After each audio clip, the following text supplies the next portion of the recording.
Okay, everybody, and welcome back. Today's video lecture is going to be on social structure and social interaction. In this video lecture, I'm going to talk about some of the core concepts, primarily from a symbolic interactionist perspective, to describe those elements in culture that make the structure of society possible. I'm going to focus on one specific idea among social psychologists and symbolic interactionists, the idea of or the concept of in-groups versus out-groups in this lecture. But of course, there are other concepts I want you to be thinking about that I'm not going to be addressing in this short lecture. I'm going to show you a video, sort of a follow-up to a conversation on in-groups and out-groups that kind of jumps from the Jane Elliott eye experiments, which you'll watch in the PowerPoint slides here. I want to expand on that a little bit, talk about the Robbers Cave experiment as a follow-up to that study. And I'm going to end talking briefly about the weaknesses of this symbolic interactionist perspective in understanding how societies are constructed and maintained.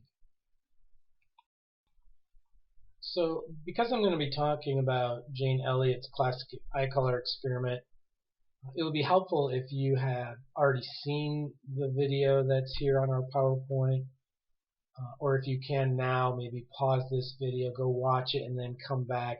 The rest of the conversation kind of jumps from that point, so you should give that a look, and then come back here, and I'm going to start talking a little bit more as a jumping point from that Jane Elliott documentary. So go check it out right now. And while you're at it, you might also watch the video associated with, that's hyperlinked on this icon of a TV here on the next slide, having to do with other ideas, other elements of social structure, particularly having to do with ascribed or achieved roles, social status, and the formation of groups. This documentary is a student one that I really like, that addresses it from the perspective of high school cliques that were formed. So maybe watch that one too while you're at it. Then I want to start talking as a jumping point from those two videos.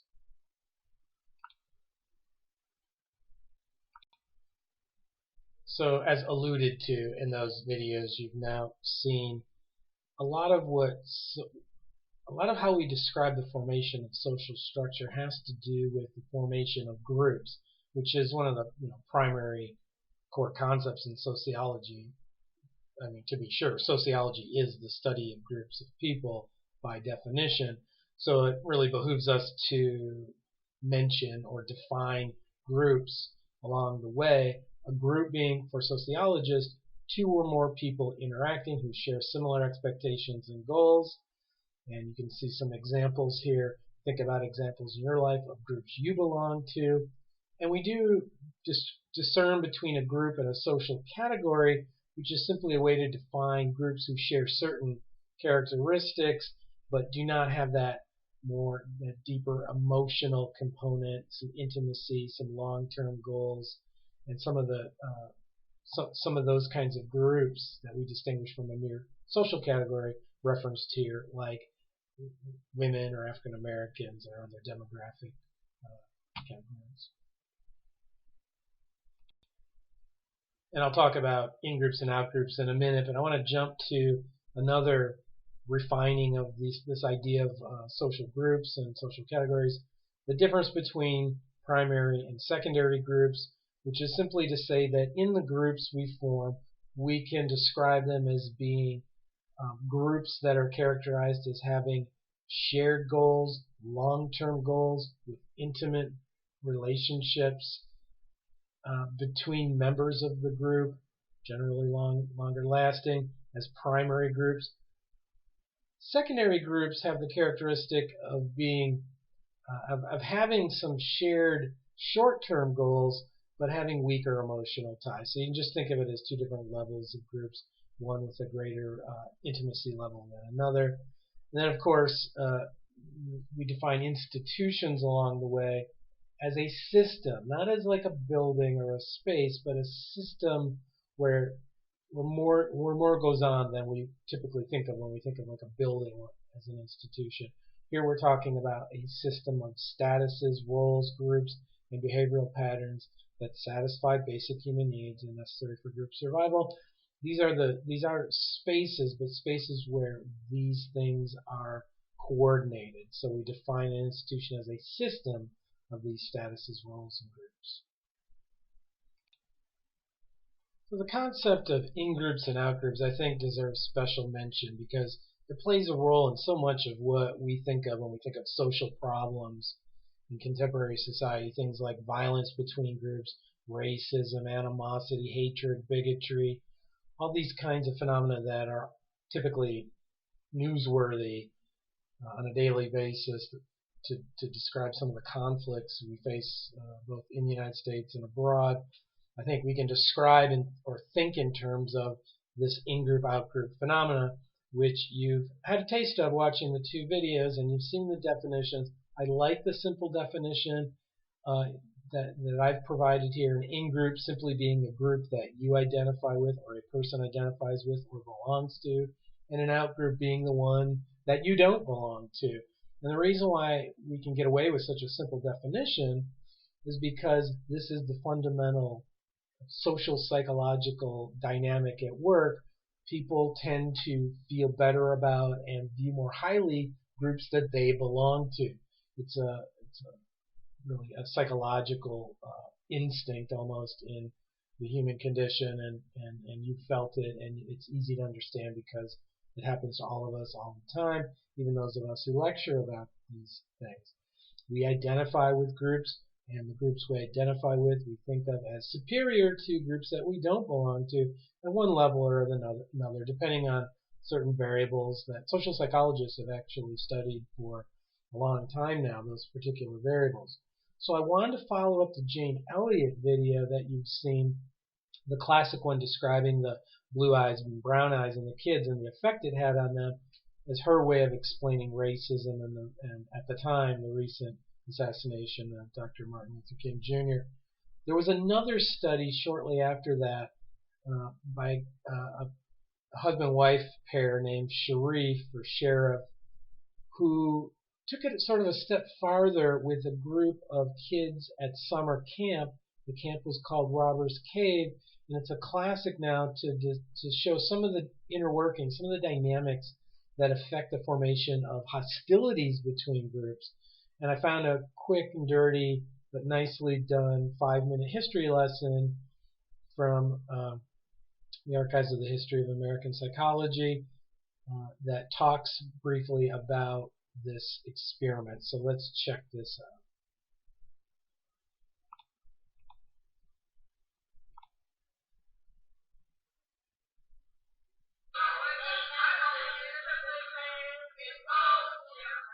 Between 1949 and 1954, social psychologist Muzaffar Sherif and Carolyn Wood Sherif collaborated with graduate students to hold a series of experiments to test one of Dr. Sherif's ideas, known as realistic conflict theory, this having to do with intergroup conflict, stereotypes, and prejudices. The most famous and significant of his experiments took place in 1954 at Robbers Cave State Park in Oklahoma. Sherif's main idea was that conflict arises between groups when they're competing for limited resources. This hypothesis had important implications as the Second World War had recently ended. The experiments involved 22 children between the ages of 11 and 12. None of them knew each other previously, and all came from similar backgrounds: middle class, white, and Protestant. The experiment had 3 stages, the first being a bonding stage. Before the two groups were made aware of each other, they were encouraged to bond and create social norms by engaging in activities such as swimming and hiking. Here the groups took names, the Eagles and the Rattlers, and developed their own cultures and cultural norms. The next stage was the competition stage, lasting 4 to 6 days. In this stage, there was to be friction between the groups, and as such, a series of competitions were arranged. These competitions included baseball, tug of war, and touch football, among others. The winners would receive a trophy, medals, and pocket knives. There was no alternative prize for the losers. The Rattlers, who had developed a norm of toughness and aggression, became emphatically confident in their success. They put Rattlers' flags on the baseball field and made threats about bothering them. The researchers then manipulated situations where one group would gain at the cost of the other. What started as verbal aggression between the groups soon escalated further. After one of the baseball games, the Eagles burned the Rattlers' flag. The next day, the Rattlers raided the Eagles' cabin, flipping beds and stealing personal items. Soon, fistfights would break out, and the researchers had to physically separate the children. After the end of the conflict period, where it was announced that the Eagles were the winners, there was a reducing friction period. The groups were asked to characterize the other group, and it was found that there were profoundly negative characterizations, while holding their own group in high esteem. During this time, the two groups were brought together to engage in non-competitive activities. Sheriff believed that simple contact between the groups would not reduce friction. Instead, there would need to be common, superordinate goals to accomplish.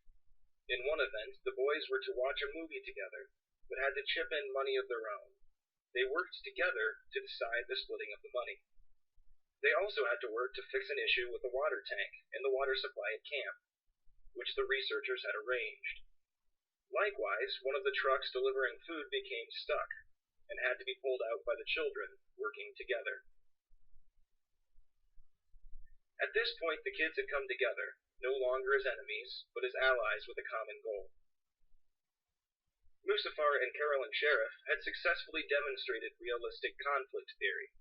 Normal boys became their own cultures and showed that conflict for limited resources can lead to prejudiced attitudes and discriminatory behaviors. While simple coexistence did not eliminate these prejudices, working together towards something better for both groups did.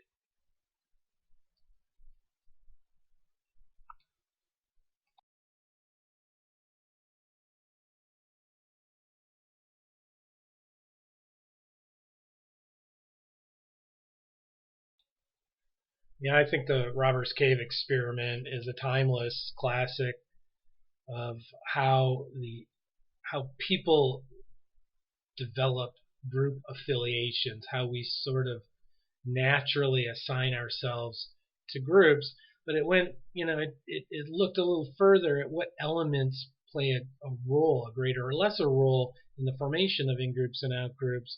And here, Sharif was proposing, or Sheriff, however you want to pronounce it, was proposing that competition is one of those roles.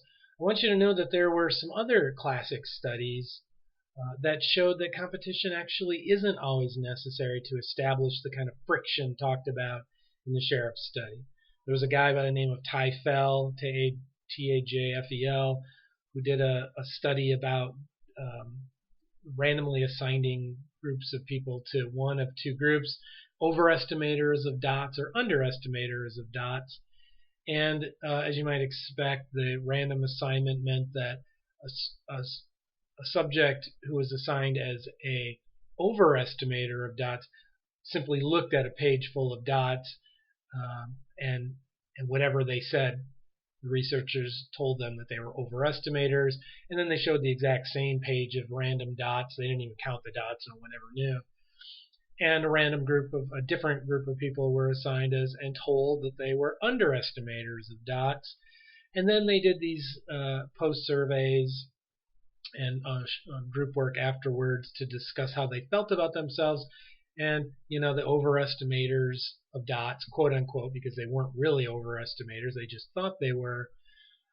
They felt like they were more positive because they overestimated instead of underestimated. Glass half full kind of people. They rated themselves as better, or in some ways superior to underestimators of dots. And the underestimators, that group, they tended to feel better about themselves versus the overestimators, saying that they were more realistic and they were more pragmatic and weren't pie in the sky or idealistic, and they felt that was a superior characteristic or trait to have over the other group.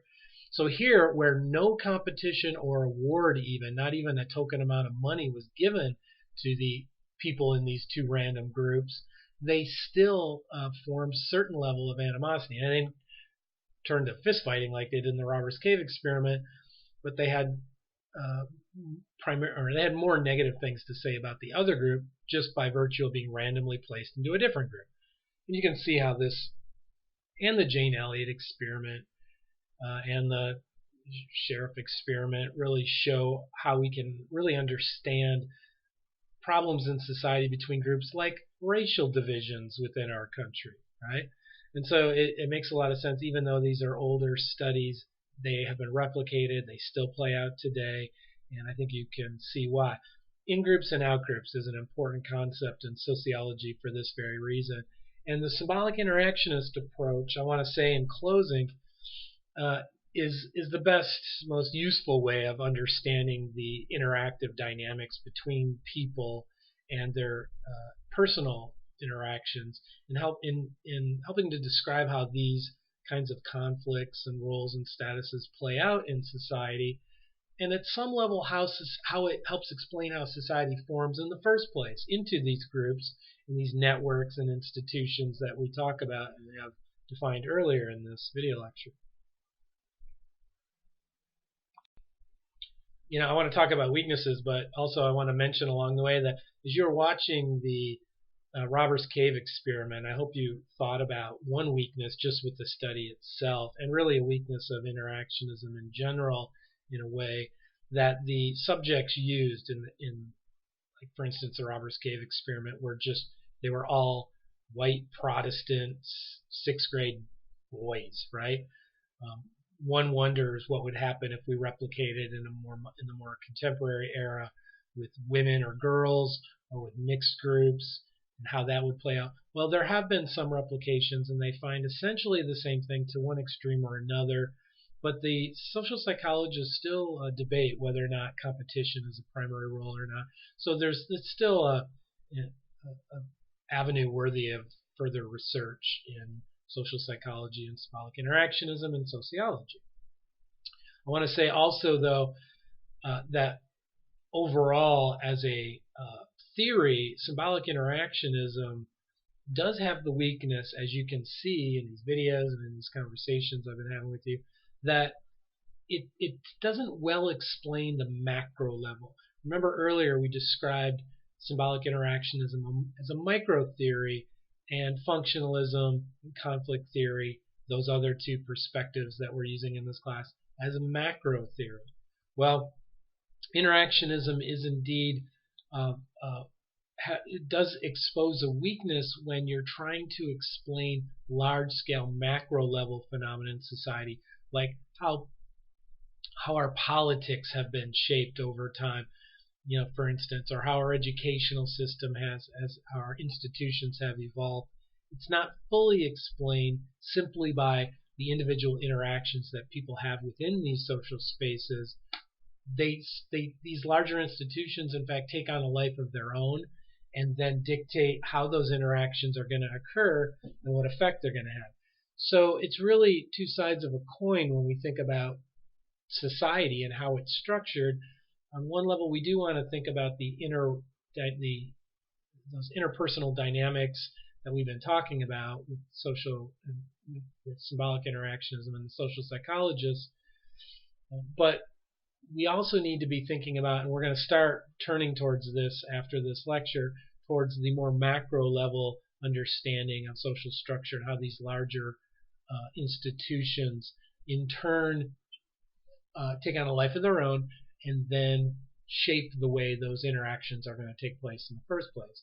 You think about the role of media and how it frames everything we come to understand in terms of the conflicts that we have between groups, like in our racialized society and some of the groups that emerge to compete with one another over racial identities and race conflicts and so forth. Some of this stuff we're going to be talking about later as well, but I just want to point out in closing that you should keep in mind that in terms of understanding social structure and social interaction, there are really two levels: symbolic interactionism from a micro level, discussing the dynamics of exchanges between interpersonal contact and those kinds of things, and the macro, where we look at the larger forces of institutions that indeed do take on a life of their own. And that's kind of where we're heading after this. So continue on with the material, finish the assignments and quizzes, and I will see you for the next module.